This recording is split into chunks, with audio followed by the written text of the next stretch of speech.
Everything you thought you knew about tea and trade is about to be turned upside down. Today we're diving into the explosive story of the Opium Wars, a tale of addiction, sovereignty, and the rise of modern imperialism. I promise you, this is one historical turning point you won't soon forget. Let's first set the stage. Imagine the world in the late 18th century, an era dominated by global trade networks.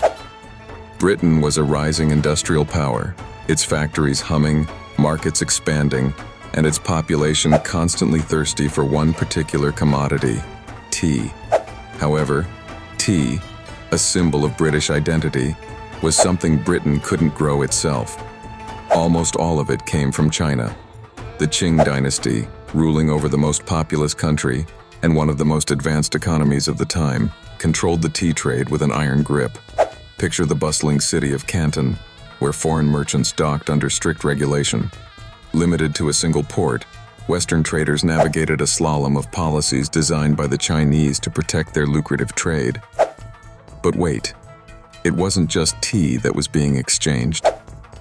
The Chinese wanted payment in something just as precious: silver. Since the Qing viewed most foreign goods as inferior, they demanded hard currency, which Britain paid in staggering amounts. Within decades, a massive outflow of silver began destabilizing Britain's economy. To solve this dilemma, British traders searched for an alternative. This is where the trouble starts. They needed a product the Chinese wanted but didn't already have. The answer? Opium. Grown in British-controlled India and smuggled into China, opium became a booming trade item. By the early 19th century, addiction plagued Chinese society, from farmers to government officials.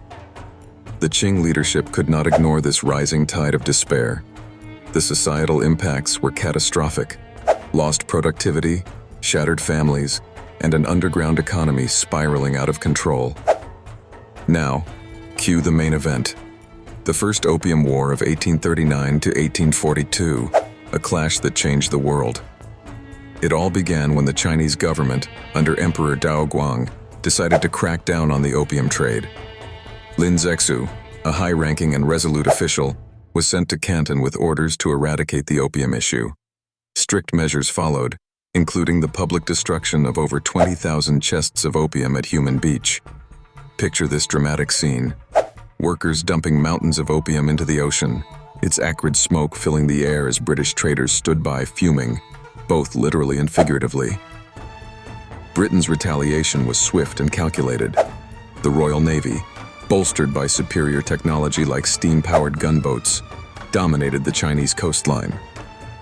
The Qing military, still reliant on outdated weapons and tactics, stood little chance. Key battles at sea underscored the technological disparity between the two powers. One of the most notable engagements was the attack on the Bogue forts. Animated maps here might show steamboats maneuvering swiftly past Chinese cannon placements, raining fire and obliterating defenses. By 1842, the Qing were forced to sign the Treaty of Nanking, widely viewed as the first of the unequal treaties. This deal ceded Hong Kong permanently to Britain, opened new ports for foreign trade, and imposed hefty war reparations on China. It was a humiliating moment, one that weakened the Qing dynasty's control and marked the start of a century of foreign domination in Chinese affairs. And that's just the beginning. The aftermath of the First Opium War created ripples, both immediate and far-reaching. In the short term, it emboldened other Western powers to carve out their own spheres of influence in China, exacerbating the country's decline. This century of humiliation became a rallying cry for future Chinese leaders. The wars also profoundly shaped Britain's imperial psyche. The victory affirmed Britain's belief in its moral and technological superiority, a justification they used for subsequent colonial ventures in Africa, India, and beyond. But the story doesn't end with victory and surrender.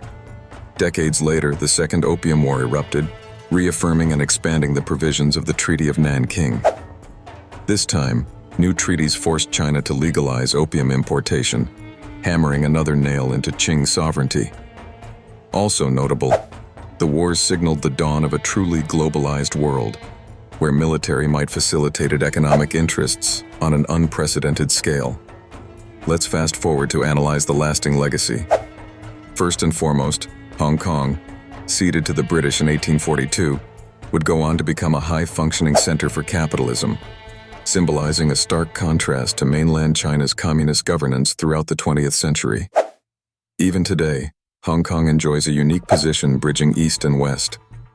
Second, the Opium Wars left China deeply distrustful of foreign powers, fueling nationalist movements throughout the 20th century, culminating in the formation of the People's Republic of China in 1949. Third, the wars opened a gateway to what we now think of as modern globalization. It was a harbinger of international trade, dominated by powerful nations.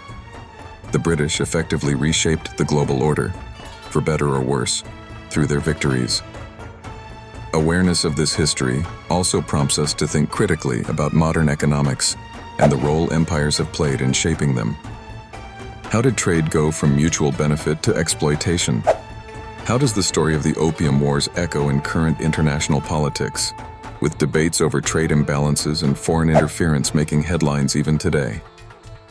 Questions like these help bring history full circle, showing us how the struggles and strategies of the past still resonate. And finally, what's the ultimate verdict of history on the Opium Wars? It's a sobering tale of greed, resilience, and the devastating cost of addiction.